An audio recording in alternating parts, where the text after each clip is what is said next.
Hello students. Part 3 लेके आए हैं परसेंटेज का, जिसमें हम कुछ एसएससी में जो पूछे गए हैं प्रीवियस एग्जाम्स में क्वेश्चंस वो कर रहे हैं। तो देखिए शुरू करते हैं। पहला क्वेश्चन जो है उसमें हमें दे रखा है किसी कॉलेज में छात्र और छात्राओं का अनुपात 3:2 है। यदि छात्रों के 20% तथा छात्राओं के 25% वयस्क हैं तो उन विद्यार्थियों की प्रतिशतता जो वयस्क नहीं है निम्नलिखित है। ठीक है, तो हमें जो इसमें दे रखा है वो छात्र और छात्राओं का क्या दे रखा है, अनुपात दे रखा है। छात्र और छात्र का अनुपात जो है वो है 3:2। ठीक है, और हमसे कह रहा है कि छात्रों के 20% और छात्राओं के 25% वयस्क हैं और पूछ रहा है कि उनकी प्रतिशतता बताओ जो वयस्क नहीं है। ठीक है, तो देखो एक बात बताओ, जब छात्रों के 20% वयस्क हैं तो इसका मतलब 80% वयस्क नहीं है। समझ रहे हो ना? 20% जो वयस्क हैं तो बचे जो 80% है वो वयस्क नहीं है। ठीक है, या तो वयस्क होंगे या वयस्क नहीं होंगे, दो ही चीज होंगी। और वैसे ही छात्राओं के 25% अगर वयस्क है तो 75% जो है वो वयस्क नहीं होंगे। ठीक है, और हमको पूछा जा रहा है जो वयस्क नहीं है उनका प्रतिशत, तो वो प्रतिशत हम निकालेंगे जो वयस्क नहीं है। तो देखो कैलकुलेशन आसान करने के लिए मैं इसको 100 से मल्टीप्लाई कर देता हूँ इस रेशियो को, तो ये 300 हो जाएगा, ये 200 हो जाएगा। ठीक है, किसी रेशियो को सेम नंबर से मल्टीप्लाई अगर हम करते हैं तो उसकी जो मूल फॉर्म है वो चेंज नहीं होती है। ठीक है, तो अब देखो 300 का मैं यहाँ पे कितना परसेंट निकालूंगा, 80%। ठीक है, 80% वयस्क जो नहीं है, तो देखो 300 का 80% कितना हो जाएगा, सीधा सीधा मैं लिख दूंगा 240। ठीक है, 300 का 80% कितना हो जाएगा, 240। क्यों भाई, 100 का 80% तो 80 होता है और ये 100 का 3 गुना है तो 80 का 3 गुना 240। वैसे ही यहाँ पे 25% वयस्क हैं तो 75% निकाल लूंगा जो वयस्क नहीं है, तो 200 का 75% कितना हो जाएगा, 150 हो जाएगा। ठीक है, 200 का 75 पर 75 दूनी 150, 80 थी 240। तो ये जो है, ये जो संख्या निकल के आई है वो 0 और 5 और 4 9, 2 और 1 3, 390 जो है वो संख्या है जो वयस्क नहीं है। क्या है, वयस्क नहीं है। तो 390 आ गया। और टोटल कितना, देखो हमने टोटल कितना लिया, 300 छात्र लिए और 200 छात्रा, उस पर हम कैलकुलेशन कर रहे हैं। तो टोटल जो हमारे पास छात्र छात्रा है वो 500 हैं और हमें क्या पूछा है, प्रतिशत पूछा है कि उनका प्रतिशत निकालिए जो वयस्क नहीं है। तो देखो बहुत आसान है, 390 को 5 से इसको काट दो, कितना हो जाएगा, 5 7 35, बचेगा 4, 5 8 40। तो कितना आ जाएगा, 78%।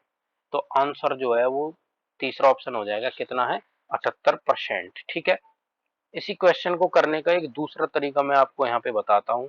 देखो हर क्वेश्चन पे डिपेंड करता है, जो हमको उसकी रकम दी गई है, जो हमको उसकी जो लैंग्वेज है, जो हमारे पास कैलकुलेशन जो हमें करनी है उस पर डिपेंड करता है कौन सा तरीका कहाँ फिट हो जाए। कभी कोई आसान होता है तो वहीं टफ भी हो जाता है। तो देखो दूसरा तरीका इसका क्या करने का, कि हमें हमारे पास जो है छात्र और छात्रा, ठीक है, छात्र और छात्रा दो दे रखे हैं, कॉलेज के छात्र छात्रा हैं। तो छात्र जो हैं वो हमारे पास 20% है जो वयस्क हैं। ठीक है, कितने हैं, 20%। और छात्रा जो है वो 25% है जो वयस्क हैं। ठीक है, अब यहाँ और अनुपात जो दे रखा है हमको वो छात्रों का 3 है और छात्राओं का कितना है, 2। ठीक है, छात्र के नीचे छात्र लिख दिया और छात्राओं के नीचे लिख दिया छात्रा। ठीक है, अभी हम जो ये तरीका निकाल रहे हैं इससे हम क्या निकालेंगे, एवरेज निकालेंगे। क्या निकालेंगे, एवरेज। जो वयस्कता जो है वयस्क का एवरेज निकालेंगे हम, टोटल एवरेज निकाल देंगे वयस्कों का, चाहे वो छात्र हो चाहे छात्रा हो। ठीक है, तो इस वाले तरीके में हम क्या करते हैं, देखो ये 3 और 2 यहाँ पे अनुपात दे रखे हैं, ये कुछ वैल्यू भी हो सकती थी कि भाई इतने छात्र इतने छात्राएं हैं। तो छात्र या छात्राएं होते, मान के चलो जैसे 300 और 200 होते, तो भी हमारे पास उनका हम अनुपात क्या निकाल सकते थे, 2 जीरो से 2 जीरो काट के 3:2। या फिर 50 और 100 होते, 50 छात्र होती 100 छात्रा होती, तो वे अनुपात क्या हो जाता, 1:2। तो यहाँ पे क्या लिख सकते हैं, हम उनका अनुपात लिख सकते हैं। ठीक है, तो ये आ गया उनका छात्र और छात्राओं का हमारे पास अनुपात। और ये हमारे पास छात्र है जो वयस्क हैं और ये छात्रा है जो वयस्क हैं 25%। अभी हमारे पास जो यहाँ पे जो वैल्यू निकल के आएगी वो एवरेज वैल्यू निकल के आएगी, किसकी निकल के आएगी, वयस्क जो है, चाहे वो छात्र हो चाहे छात्रा हो। तो ये एवरेज निकालेंगे कैसे, तो ये 25 जो है ये बड़ी संख्या है। ठीक है, इन दोनों में से इन दोनों में से बड़ी क्या है 25। तो 25 में से तो घटाएंगे इस सामने वाला जो रेशियो है, जैसे 3 है यहाँ तो 25 में से घटा दो कितना आएगा 22।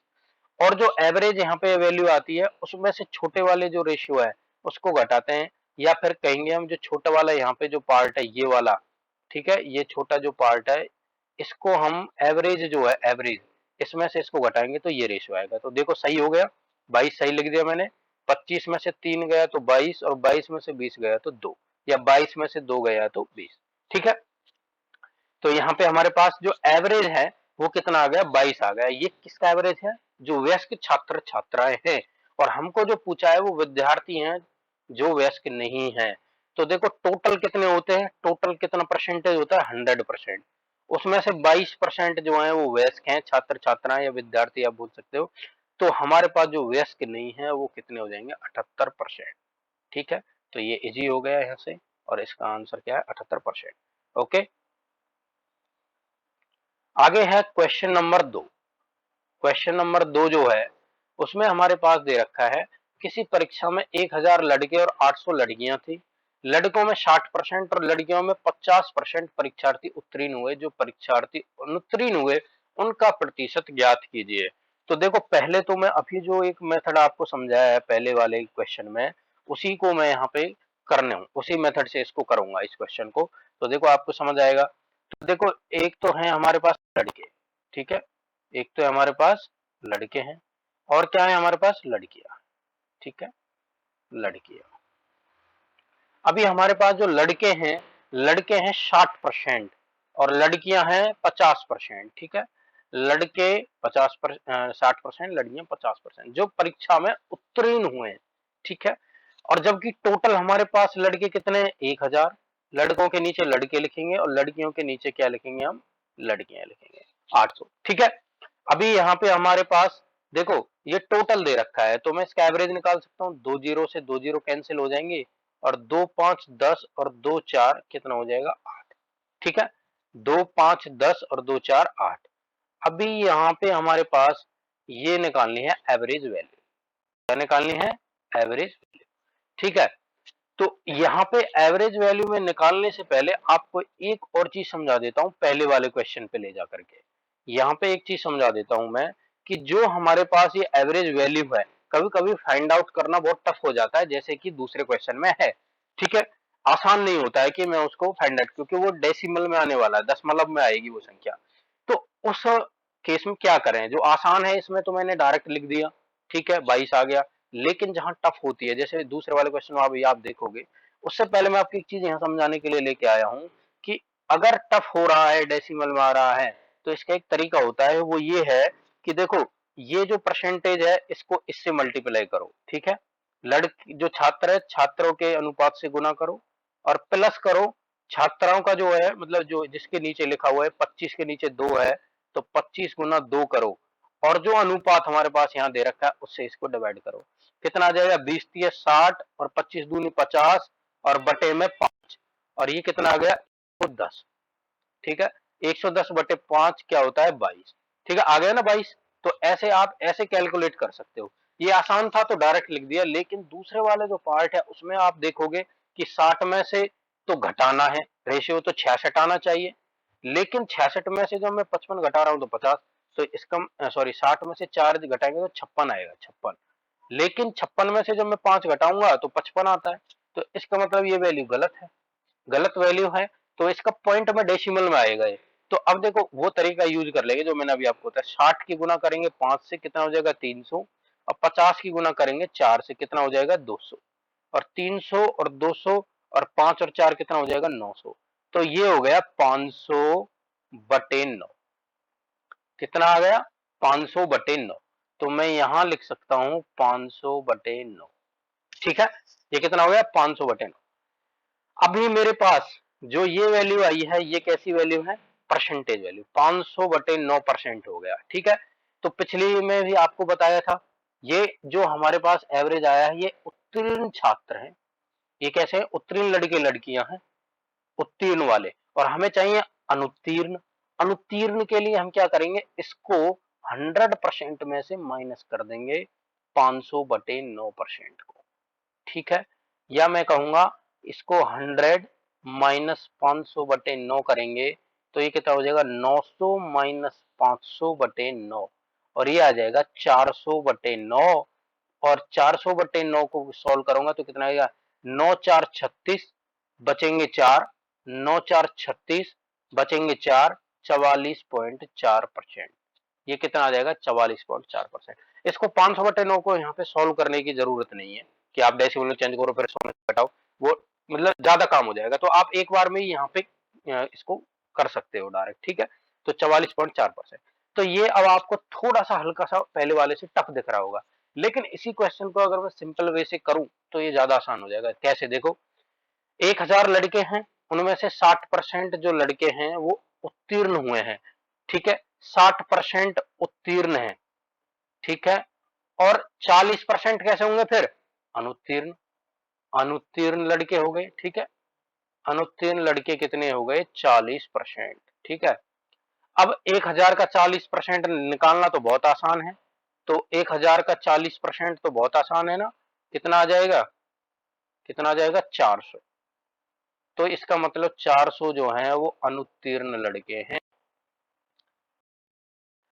बाद कह रहा है कि 50% परीक्षा लड़कियों में 50%, 800 का 50%, अब इसमें 50% उत्तीर्ण है तो 50% क्या होंगे अनुत्तीर्ण होंगे, ठीक है। तो डायरेक्ट लिख दूं मैं, इतना तो समझ सकते हो, अनुत्तीर्ण लड़कियां जो हैं वो 50% हैं 800 की, और 50% का मतलब तो आप जानते ही हो, बहुत सिंपल है, आधा होता है। 800 का आधा कितना हो जाएगा 400। तो 400 लड़के और 400 ही लड़कियां अनुत्तीर्ण हैं, तो टोटल कितने हो गए 900, सॉरी टोटल कितने हो गए 800, टोटल कितने हो गए 800 अनुत्तीर्ण जो है। और जबकि हमारे पास लड़के लड़कियां टोटल कितने हैं 1000 लड़के और 800 लड़कियां हैं, तो टोटल कितने 1800। परसेंटेज निकालेंगे 100 से गुना, 2 जीरो से 2 जीरो, और यहां से ये 9 से कटेगा 2 9 18 और 2 400 बट्टे 9, कितना आ जाएगा 400 बटे 9। जो यहाँ पे आया था वही वैल्यू यहाँ पे आ गई। 400 बटे 9 कितना आता है 44.4%। जो यहाँ 409 400 बटे 9 है, ये यहीं पे आया था, 400 बटे 9 आया था हमारा, तो ये कितना आएगा 44.4% आंसर हो जाएगा, ठीक है। तो डिपेंड करता है भाई क्वेश्चन जो है उसमें हमारे पास जो है वैल्यू क्या दे रखी है, रकम क्या दे रखी है। उसके बाद चलते हैं क्वेश्चन नंबर 3। एक उम्मीदवार को किसी परीक्षा में उत्तीर्ण होने के लिए 40% अंक प्राप्त करने जरूरी हैं। यदि 220 अंक प्राप्त करने वाला उम्मीदवार 20 अंकों से अनुत्तीर्ण हो गया तो उस परीक्षा के अधिकतम अंक क्या थे। तो देखो क्वेश्चन जो है वो आसान है, बहुत ही आसान है। इसमें पेन चलाने की भी जरूरत नहीं है, सच पूछो तो डायरेक्ट ऐसा है, स्कोरिंग वाला क्वेश्चन है। तो उम्मीदवार को किसी परीक्षा में उत्तीर्ण होने के लिए 40% अंक प्राप्त करना जरूरी है। तो उत्तीर्ण जो अंक हैं, उत्तीर्ण अंक जो दे रखे हैं वो कितने हैं बताओ 40%। 40% दे रखे हैं भाई, 40% किसी के आएंगे 100 में से 40 आएंगे तो वो क्या हो जाएगा उत्तीर्ण हो जाएगा, पास हो जाएगा वो, ठीक है।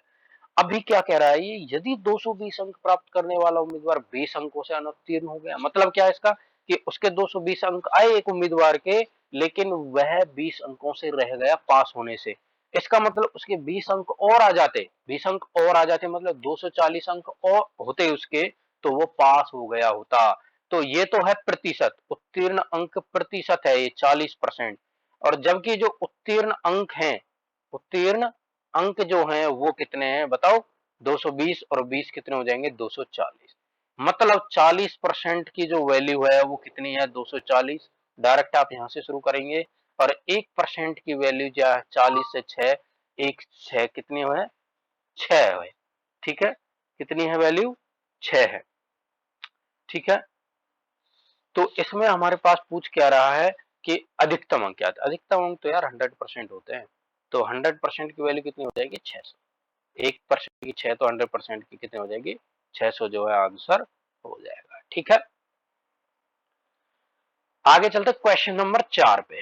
क्वेश्चन नंबर 4 जो है उसमें कह रहा है कि विद्यार्थी किसी परीक्षा में बैठे, दो विद्यार्थी हैं भाई, इनमें से एक दूसरे से 9 अंक अधिक प्राप्त किए तथा उसके प्राप्त अंक दोनों के अंकों के योग के 56% के बराबर थे। उनके द्वारा प्राप्त किए गए अंक हैं, ठीक है। तो इस क्वेश्चन को भी आप दो तरीके से कर सकते हो, देखो कौन सा आसान है।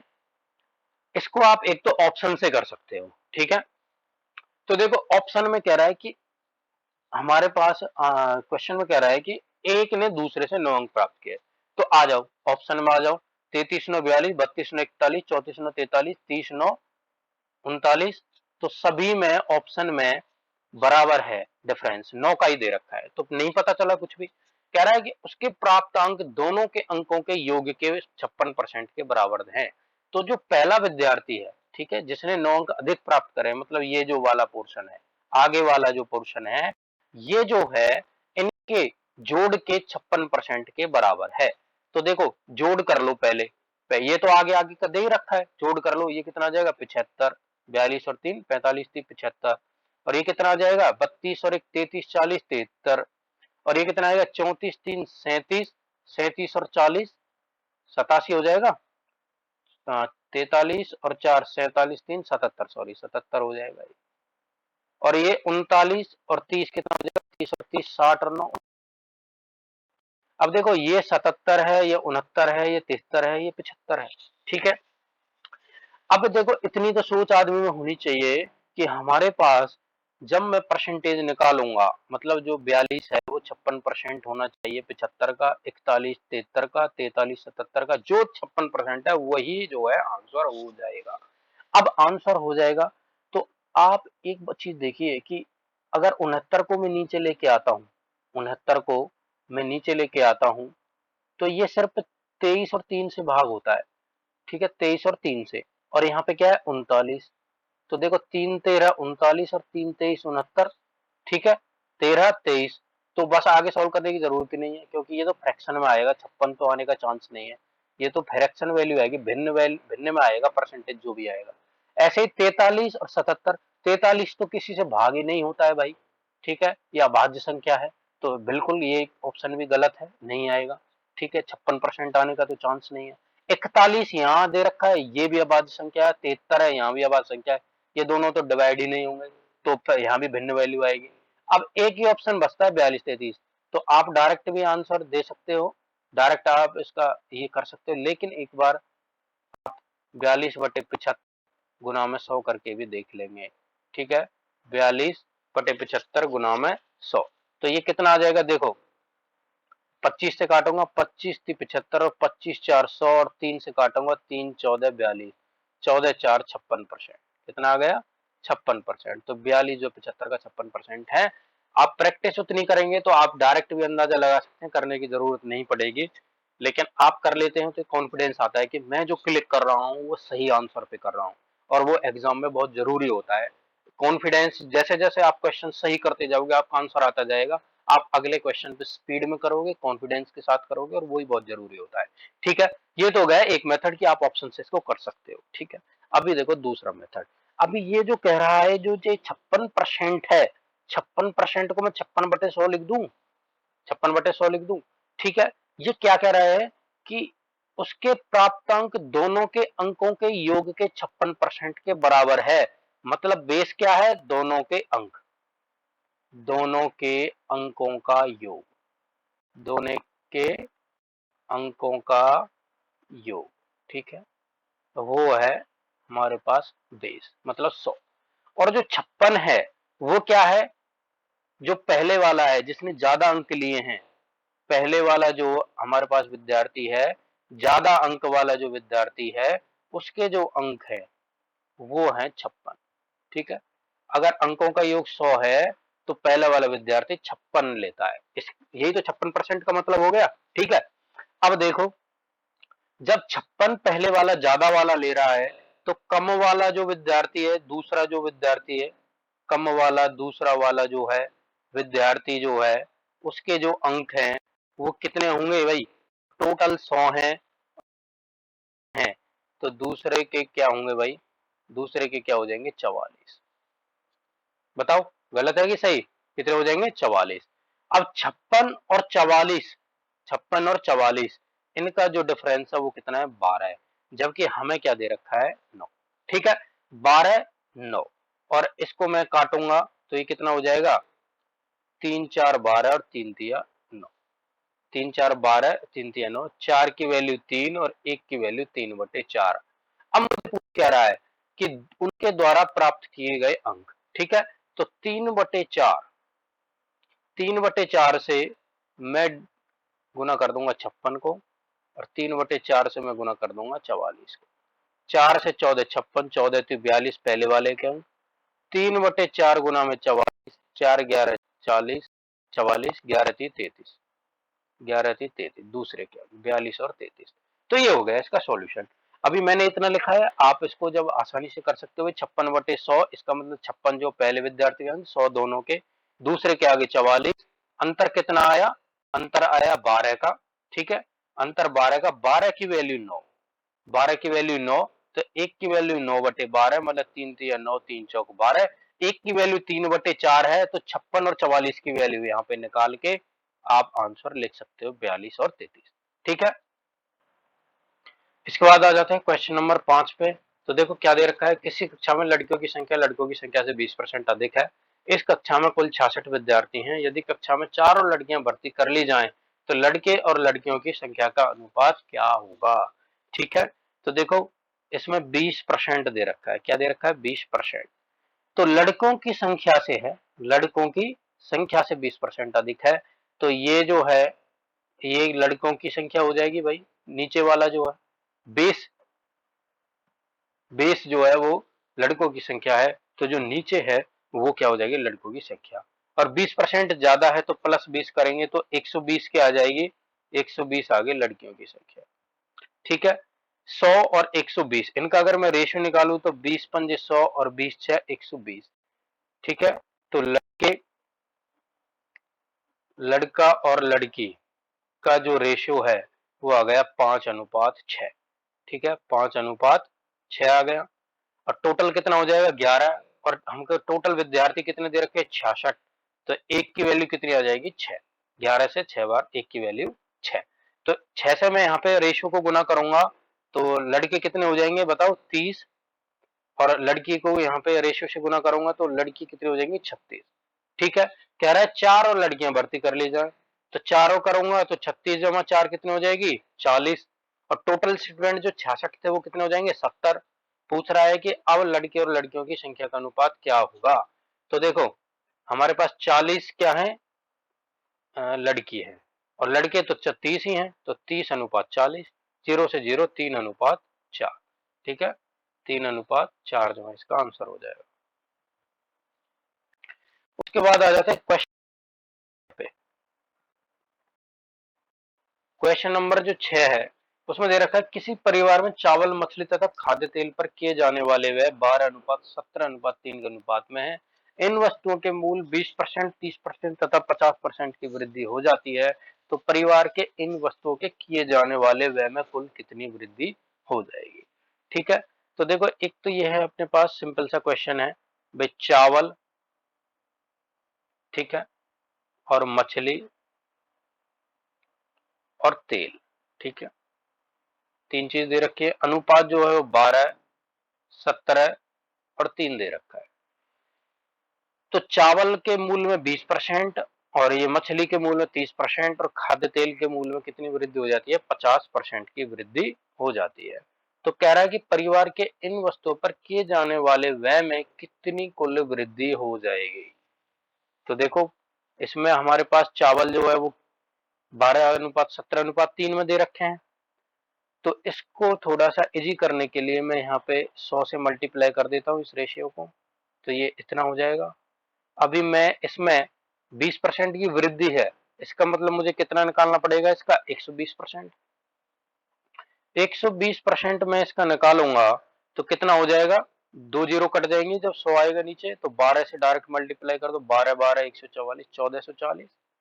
1700 का 30% बड़ा है तो 130% निकालूंगा, कितना आ जाएगा 17 से 130 की गुना करो, कितना आ जाएगा 17 की 130 से गुना, 17 जीरो, 17 थी 51, और 17 एकम 17 और 5 22, और 300 का 150% निकालो, कितना आ जाएगा 15 थी 45, 450। तीनों को जोड़ दो, तीनों को जोड़ेंगे तो कितना आ जाएगा, जीरो, 5 और 1 6 और 4 10, और 4 और 1 5 और 2 7 और 4 11, और हासिल लगा 1, 2 और 1 3 और 1 4, ये कितना आ गया 4100। और यहाँ पे जो टोटल था पहले पहले जो था वो कितना था 12 और 17 29 और 3 3200। ठीक है, 3200 से कितना हो गया 4100। कितना इंक्रीमेंट हुआ भाई, कितनी वृद्धि हुई 900। 900 वृद्धि हो गई, पहले 3200 थी, 900 वृद्धि होगी, परसेंटेज क्या आ जाएगी 2 जीरो से 2 जीरो। और अब क्या करेंगे हम, 4 से डिवाइड करें, 4 अट्ठे 32 और और बचेगा यहाँ पे 2 4 पंजे 20, 225 बटे 8। और 225 बटे 8 को हम क्या लिख सकते हैं, 8 तिया 24 नहीं जाएगा, 8 दूनी 16, बचेंगे 6, अट्टू पट्टू 64, बचेगा 1, 28 सही 1/8% जो है आंसर हो जाएगा। ठीक है, सिंपल सा क्वेश्चन था, बहुत ज्यादा ये करने की जरूरत नहीं है, कैलकुलेशन को हार्ड नहीं करना है, सिंपल करना है। क्वेश्चन नंबर 7 जो है वो भी आसान क्वेश्चन है। रमा के, जैसा कि दे रखा है, रमा के व्यय तथा बचत में 5:3 का अनुपात है। ठीक है, व्यय और बचत दो चीज है, व्यय और बचत 5:3 में अनुपात जो है वो दे रखा है। कह रहा है यदि उसकी आय में 12% आय है, ये आय में 12% तथा व्यय में 15% की वृद्धि हो जाए तो उसकी बचत में कितने प्रतिशत की वृद्धि होगी। ठीक है, देखो एक चीज समझ लेते हैं यार, जो आय होती है, ठीक है, आय में से ही हम व्यय करते हैं और आय में से व्यय करने के बाद क्या आती है, बचत। ठीक है, आय में से व्यय करेंगे और व्यय के बाद जो बचेगा वो क्या आएगी, हमारी बचत आएगी। तो टोटल जो हमारे पास जो मनी है वो आय है 20, भाई व्यय भी आय में से जाता है, बचत भी आय में से जाती है। ठीक है, व्यय भी आय में से और बचत भी किस में से जाती है, आय में से। तो अब देखो हमारे पास कह रहा है कि आय में 12% की वृद्धि और व्यय में 15% की वृद्धि हो जाए। तो सबसे पहले अगर व्यय और बचत ये है तो आय में यहां लिख लूंगा, आय कितनी हो जाएगी 5 और 3 कितनी हो जाएगी 8 हो जाएगी। बताओ होगी कि नहीं, व्यय 5 है बचत 3 है तो 5 और 3 आय कितनी हो जाएगी 8 हो जाएगी। उसकी बचत में कितनी बढ़ी, अब देखो इसमें हमारे पास थोड़ा सा इजी करने के लिए इस क्वेश्चन को मैं क्या कर लूंगा, इसको फिर से 100 से मल्टीप्लाई कर दूंगा, रेशियो को किससे मल्टीप्लाई कर दिया 100 से। अब जिसमें वृद्धि हो रही है, वृद्धि किसमें हो रही है, आय में, आय का 12%। ठीक है, आय में 12% की वृद्धि, भैया 12% की वृद्धि है तो 112% निकाल लो इसका। दो 100 इसलिए करता हूं, जब परसेंट निकालेंगे तो वो तो कट जाएगा, अब डायरेक्ट यहाँ जो हमारे पास वैल्यू उनकी मल्टीप्लाई कर दो, जिससे 8 और 112 की मल्टीप्लाई करेंगे 896। ठीक है, और किस में वृद्धि हो रही है, 15% की वृद्धि व्यय में भी हो रही है, व्यय जो है 15% हो रही है तो 115% निकालेंगे तो ये 2 जीरो तो 100 वाली कट जाएंगी, 5 की गुना 115 से कर दो 575। ठीक है, आय ये हो गई, व्यय ये हो गया, तो अब बचत, बचत जो है अब क्या होगी, घटा दो भैया, 6 में से 5 गए तो 1, 9 में से 7 गए तो 2 और 8 में से 5 गए तो 3। ठीक है, यही है ना, 15 पंजे 5 के 5 321। हमारे पास पहले बचत क्या थी 300 और अब कितनी आ गई 321, कितना बढ़ गया 21। 21 का क्या है, वृद्धि हुई है, तो 21 की वृद्धि हुई है 300 पे और गुना में कर देंगे 100, परसेंटेज निकल के आ जाएगा 3 सत्ते 21, कितना आ गया 7%। ठीक है, पहला तरीका तो हो गया बच्चों ये कि भाई 7% हमारे पास यहाँ पे बचत निकल। दूसरा तरीका भी यूज कर सकते हो आप, थोड़ा सा इजी करने के लिए, थोड़ा कम लिखने के लिए, टाइम बचाने के लिए। वो क्या है, देखो कह रहा है कि आय में 12% वृद्धि है और व्यय में 15% की वृद्धि है। ठीक है, आय में 12% की वृद्धि है और व्यय में भी 15% की वृद्धि है। तो देखो जो हमारे पास जो ये आय है इसमें 12% वृद्धि और व्यय में 12% वृद्धि हो गई, तो इसका मतलब क्या है, जो जितना व्यय था पहले जो व्यय था उसमें सिर्फ 3% की वृद्धि हुई है। कितनी वृद्धि हुई है, 3% की। एक बात समझते हैं, जैसे 100 है, ये 100, अब मान के चलो हमारे पास जो 100 है ये क्या है, आय है। ठीक है, और हमारे पास जो 50 है वो व्यय है।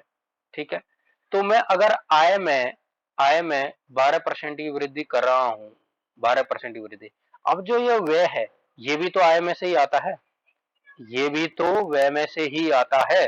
तो जो इसका 12% जो वृद्धि है वो व्यय में भी हो रही है, ठीक है, व्यय में भी हो रही है। तो यहाँ पे वृद्धि जो है व्यय में कितनी हुई है, 15% की, ठीक है।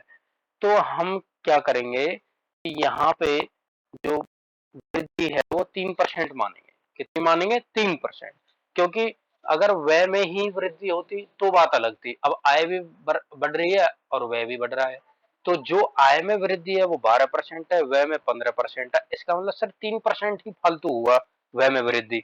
तो व्यय जो है, जो व्यय है वो मान के यहाँ पे अगर मैं इसी वाले को लेके चलूं, व्यय जो मतलब 500 है, ठीक है, व्यय जो 500 है और बचत जो है वो 300 है और आय जो है वो 800 है, यही वाला रेशियो लेके चल रहा हूँ।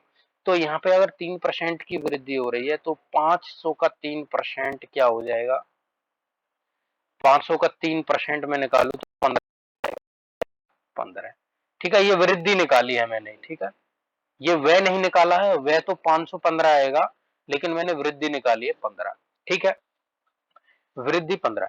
अब देखो जो बचत है, जो बचत है वो आय में से व्यय घटा के बचत आती है, तो जो बचत है उसमें पूरा 15% की वृद्धि हुई है।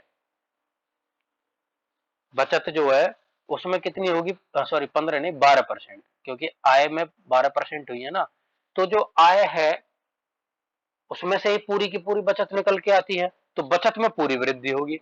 तो बचत का 12% निकाल लो आप, कितना हो जाएगा, 12×3=36, कितना हो जाएगा, 12×3=36, ये वृद्धि है, ये वृद्धि, ये वृद्धि यहाँ है, ये वृद्धि यहाँ है।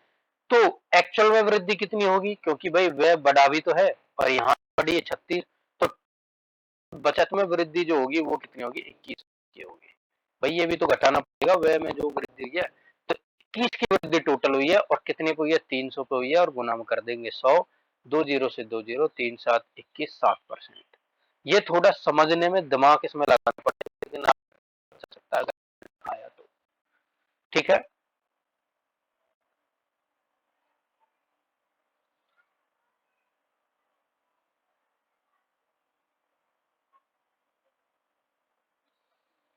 इसके बाद क्वेश्चन नंबर 8 पे आ जाते हैं। क्वेश्चन नंबर 8 में दे रखा है चीनी के भाव में 20% की बढ़ोतरी हो गई, यदि चीनी पर किए जाने वाले व्यय को पहले जितने रखना है तो खपत में कमी का पहले खपत से अनुपात क्या होगा। बहुत ही आसान क्वेश्चन है ये। तो देखो सबसे पहले हम लिख देंगे भाव, ठीक है, भाव हो गया, उसके बाद खपत हो गई, उसके बाद क्या हो गया, खर्च हो गया, ठीक है, ये तीनों एक दूसरे से रिलेटेड है। भाव, खपत और खर्च, पहले भाव, उसके बाद खपत कितनी हुई है और जो टोटल है हमारे पास खर्च आता है। मान के चलो हमारे पास भाव 100 का था, आपने दो इसके खर्च कर दिए, तो मतलब खपत 2 की हो गई, 2 आइटम की खपत हो गई, तो खर्च कितना आया जाता है, 200। तो ये रिलेशन होता है भाव गुना खपत और बराबर आता है खर्च के, ठीक है, ये बात समझ लेना। अभी देखो हमारे पास कह रहा है चीनी के भाव में 20% की बढ़ोतरी हो गई, 20% की बढ़ोतरी मतलब 1/5, मतलब जो भाव 5 था वो बढ़ करके कितना हो गया, 6 हो गया, ठीक है। तो पहले जो भाव है, अब इसमें मैं लिख लूंगा पहले और ये लिख दूंगा बाद में। तो पहले जो भाव है वो 5 का है, अभी 20% की बढ़ोतरी बाद कितना हो गया, 6। यदि चीनी पर किए जाने वाले व्यय को पहले जितना ही रखना है तो खपत में कमी का पहले का खपत से अनुपात क्या होगा, ठीक है। तो अब हमारे पास जो व्यय है, चीनी पर किए जाने वाले व्यय जो है, वो जो खर्च जो है, व्यय और खर्च एक ही बात है, वो बराबर रखना है, ठीक है। तो हमारे पास पहले की खपत और अब की खपत में डिफरेंस रेशियो क्या है ये बताना है। तो देखो इस वाले क्वेश्चन में मैं क्या करूंगा, पहले 5 का भाव है तो खपत जो है वो 6, और अभी बाद में 6 है तो खपत 5, तो इस तरह से जो खर्च है वो बराबर रहता है हमारा। देखो भाव गुना खपत, खपत गुना भाव, कितना हो जाएगा, 30। इसका एक और तरीका ये है भाई, भाव पहले 5 था फिर 6 हो गया, इन दोनों का एलसीएम, इन दोनों की गुना आप कर सकते हो, आप इन दोनों के मल्टीपल ले लो, कितना है लीस्ट काउंट मल्टीपल जो भी है, या फिर इन दोनों की गुना करके यहाँ पे लिख दो, ये खर्च आ गया 30। अब सेम ही रखना है तो यहाँ भी 30 हो जाएगा, तो 30/5 यहाँ 6 और 30/6 यहाँ 5। तो ये आ गई पुरानी खपत और नई खपत। ठीक है, पूछ रहा है, क्या पूछ रहा है कि तो खपत में कमी, खपत में कमी बतानी है। पहले 6 थी अब 5 हो गई, तो खपत में कमी कितने की है, 1 की। ये हो गई कमी। कमी का पहले की खपत से, पहले की खपत क्या है 6 से अनुपात क्या होगा, तो आंसर क्या आ जाएगा 1/6। कितना हो जाएगा 1/6। ठीक है, तो क्वेश्चन की जो लैंग्वेज है उसको अच्छे से ध्यान से पढ़ना है। अभी यहाँ पे थोड़ा सा भी अगर तुम खपत से की कमी पूछ रहा है, पहले की खपत आगे की खपत दोनों का 5/6, जल्दी जल्दी में तुम गलत कर सकते थे। ठीक है, चलो कोई बात नहीं। आ जाते हैं क्वेश्चन नंबर 9 पे। क्वेश्चन नंबर 9 में दे रखा है, एक फैक्ट्री में प्रत्येक कामगार का वेतन 22/25 के अनुपात में बढ़ा दिया जाए, किंतु कामगारों की संख्या 26 से ही 2/3% घटा दी जाए, तो वेतन पर निवल प्रभाव क्या होगा। ठीक है, वेतन पर निवल प्रभाव क्या होगा। तो देखो इस क्वेश्चन को कैसे करेंगे। हमारे पास जो दे रखा है क्वेश्चन में, सबसे पहले आप इसमें 22/25 क्या दे रखा है, 22/25। तो ये जो कामगार जो थे वो पहले थे और ये हैं बाद में। ठीक है, ये पहले और ये बाद में। और हमारे पास जो 26 से ही 2/3% घटा दी जाए, तो 26 से ही 2/3% जो है वो घटा रहे हैं, तो ये कितना हो जाएगा 26 3 78 2 80 और 80/3 और परसेंट है तो 300, 80/300 घटा रहे हैं। क्या कर रहे हैं, कामगारों की संख्या जो है घटा रहे हैं। 80 से कितनी कर रहे हैं 300 कर, सॉरी 80% घटा रहे हैं, 80 26 से 2/3% घटा रहे हैं, तो कितना आ जाएगा, इसको माइनस करूंगा तो 300 माइनस 80 ये कितना हो जाएगा 220। ठीक है, तो हमारे पास जो पहले कामगारों की संख्या है वो 300 है और बाद में हो गई 220। सॉरी, ये क्या है वेतन है, कामगारों की यह संख्या और ये है वेतन, संख्या है, ये क्या है वेतन है। ठीक है, अब संख्या से जब हम वेतन को गुना करते हैं तो हमारी जो मूल वृद्धि है, जो हमारे पास जो वेतन है वो टोटल निकल के आएगा। तो देखो 22/33 25/2, सॉरी 22 गुना 33 करेंगे 300 कर, 22 गुना 300 करेंगे और 25 गुना 220 करेंगे। ठीक है, तो 22 गुना 300 कितना आ जाएगा बताओ, 22 3 6600। तो ये वेतन आ गया पहले का।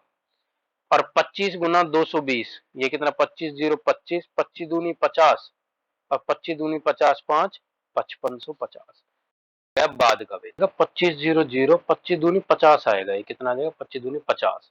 तो 6600 में से 5500 हम घटाएंगे तो कितना आ जाएगा 1100। ठीक है, 1100 की जो है वो कमी हो गई वेतन में, और पहले कितना था 6600। परसेंटेज निकालेंगे गुना में 100, 2 जीरो से 2 जीरो, 11 से 6, 2 तिया 6, 2 50 और 50/3 मतलब 16 से ही 2/3% की क्या आएगी, कमी आएगी। 16 से ही 2/3% की कमी आएगी। इसी क्वेश्चन को आप एक दूसरा तरीका जो हम शुरू में हमने समझाया था आपको कि भाई देखो यहाँ पे हमारे पास जो वेतन में ही तो वृद्धि हो रही है और वेतन में कमी हो रही है, क्योंकि अगर कामगार का वेतन मैं बढ़ाऊंगा तो भी वेतन में वृद्धि होगी, और कामगार घटाऊंगा, कामगारों की संख्या घटाऊंगा तो भी वेतन में ही कमी होगी। तो वेतन में ही वृद्धि और वेतन में ही कमी, मैंने आपको एक चीज बताई थी। तो इसका एक फॉर्मूला हमारे पास था कि वृद्धि, वृद्धि को प्लस करेंगे जो भी एक्स दे रखी है हमें, और जो कमी है उसको माइनस करेंगे, और यहाँ पे plus Y, sorry plus X और माइनस वाई और बटे में 100 कर देंगे। ये तरीका मैंने आपको बताया था पिछले वीडियो में। ठीक है, तो इससे भी आप तो देखो इस क्वेश्चन को निकाल सकते हैं, तो कैसे निकालेंगे। हमको पहले दे रखा है 22/25, 22/25 दे रखा है कामगारों का वेतन, बढ़ा दिया 22 से 25 कर दिया, मतलब 3 बढ़ाया, 22 से 22 पे कितना बढ़ाया 3, तो कितना बढ़ाया है देखो 300/22%। कितना बढ़ाया है 300/22। ये तो हो गई वृद्धि। ठीक है, और कमी कितनी करी गई है, कमी करिए 26 सही 2/3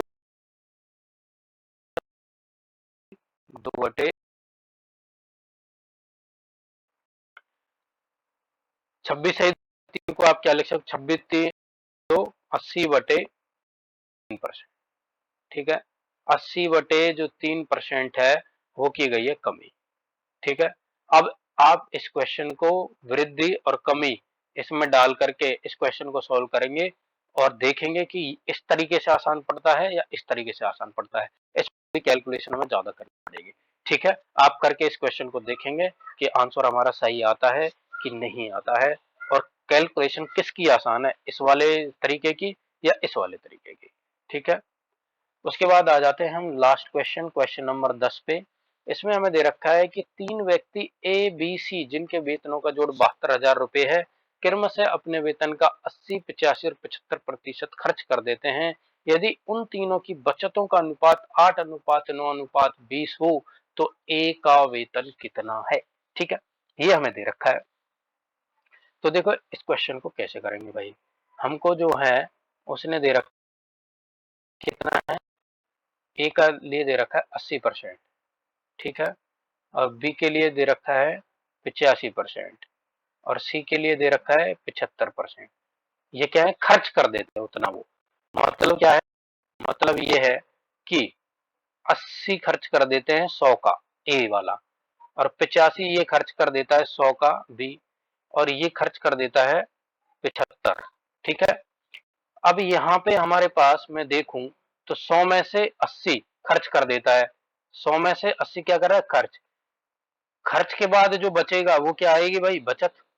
ये क्या आएगी, बचत आएगी। तो 100 में से 80 खर्च करने के बाद बचत 20, इसकी बचत देखो तो 15 है और इसकी बचत देखो तो कितनी आएगी, 25। ठीक है, अब यहाँ पे हमारे पास बचत निकल के आई है ये, और इसको और सोल्व करूं तो 5 4 20, 5 तिया 15 और 5 5 25। जबकि हमें जो दे रखी है एक्चुअल में जो दे रखी है वो हमें जो, ठीक है, अकॉर्डिंग टू क्वेश्चन हमें जो दे रखी है वो है 8 9 और 20। तो ये कितनी हो जाएगी, गुना 2, और ये कितनी हो जाएगी इसकी, गुना 3, और ये क्या है इसकी, गुना 4। तो देखो ये जो निकल के आता है ना, ये वाला जो निकल के आ रहा है ऐसे क्वेश्चन में 2 3 और 4, ये जो अनुपात है 2 और 3 और 4 जो आ रहा है, ये एक्चुअल में अनुपात निकल के आता है, इनकी आय का अनुपात निकल के आ रहा है। ठीक है, तो ये आय का अनुपात इनका निकल के आ रहा है, तो ये 4 और 3 7 और 2 9, टोटल आय कितनी हो जाएगी 9, और 9 की वैल्यू कितनी दे रखी है 72,000। तो एक की वैल्यू बच्चों कितनी हो जाएगी 8,000, एक की वैल्यू कितनी हो जाएगी बताओ, 8,000 हो जाएगी। अब जो हमें पूछ रहा है वो आप निकाल दो, ए का वेतन पूछ रहा है, जबकि वेतन का जो रेशियो है हमने यहाँ से निकाल लिया, तो 2 से एक की वैल्यू 8,000 है, तो 2 की वैल्यू कितनी हो जाएगी 16,000। 2 की वैल्यू कितनी हो जाएगी 16,000, तो ये क्या आ जाएगा, इसका आंसर हो जाएगा। ठीक है, तो यहाँ पे इस तरह के क्वेश्चन में जो यहाँ पे ये निकल के आता है कितना मल्टीपल है, ये एक्चुअल में इनकी आय का रेशियो निकल के आता है। ठीक है, और इसको अगर आप ऐसे समझ नहीं सकते हो या समझ नहीं आ रहा है या फिर याद नहीं रखना चाहते हो, याद रख नहीं पा रहे हो, तो एक तरीका और है ये कि भाई 4 से 2 गुना हुआ, 3 3 4 गुना हुआ, रेशियो हमारा निकल के ये आया इसके हिसाब से, जबकि एक्चुअल ये है। तो एक्चुअल आय यहां से निकाल सकते हैं, एक्चुअल खर्च हम निकाल सकते हैं। तो देखो कैसे आएगा, 4 से इसको 2 गुना किया है, 4 से 2 गुनी है, तो यहाँ पे जब 2 से गुना करोगे ऊपर नीचे, तो ये कितना हो जाएगा 160, और ये कितना हो जाएगा 200, 160 और 200। ठीक है, और यहां से 3 से, तो 300 और 3 की 85 से गुना करो, 3 पंचे 15, 3 अट्ठे 24 और 1 25, और यहाँ पे कितने से गुना करिए 4 से, तो 4 75 कितना होता है 300, और 100 की गुना 400। तो आय जो है ये 200 300 500 और 400 कितनी आ गई 900। 900 की वैल्यू अब हमें दे रखी है 72,000, ऐसे कर लो, थोड़ा सा लेंथी हो जाएगा, यहां से आप डायरेक्ट करने की इसको प्रैक्टिस करिए। तो एक की वैल्यू कितनी हो जाएगी, 2 जीरो से 2 जीरो कटेंगे, कितनी आ जाएगी 80, और मुझे निकालनी है एक का वेतन जो की वैल्यू है 200 की। तो 200 गुना 80 ये कितना हो जाएगा 16,000। ठीक है, इसी के साथ ये पूरी वीडियो कंप्लीट हो गई। मिलते हैं नेक्स्ट वीडियो में, तब तक के लिए टेक केयर, बाय बाय।